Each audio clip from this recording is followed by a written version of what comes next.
Ok អ្នកនរគ្នាអញ្ចឹងថ្ងៃទី2ហើយសម្រាប់ក្បាច់នេះគឺយើងយកជាមួយនឹងស្មាខាងលើហើយជាមួយនឹងនេះដោយសារស្មាយើងខាងលើហ្នឹងជាហាប់ណែនដែលអ្នកនរគ្នាឃើញថាវារៀងនៅអត់មានជា yes អញ្ចឹងចាប់ឲ្យជាប់ចេញមកកាន់ឲ្យណែនបន្ទាប់មកដកដង្ហើមចូលដកឲ្យពេញពោះហើយចាំយើងលើកដល់លើគឺយើងផ្លុំខ្យល់ចេញបើកអញ្ចឹងខ្លួនរបស់យើងគឺត្រង់ត្រង់ណាបើចុះ3ដាក់ចុះ4 yes 5 6ដងខ្លួនយើងគឺត្រង់7បើខ្យល់ចូល8 9 10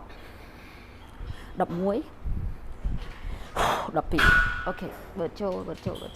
អូខេអញ្ចឹងធ្វើ13ដងហើយយើងធ្វើ3ជុំsorry ធ្វើ12ដងហើយយើងធ្វើ3ជុំអញ្ចឹងស្មាខាងលើឃើញស្អាតចេញមករៀងអ្នកដែលចង់បានស្មាបើកស្មាហាប់ណែន yes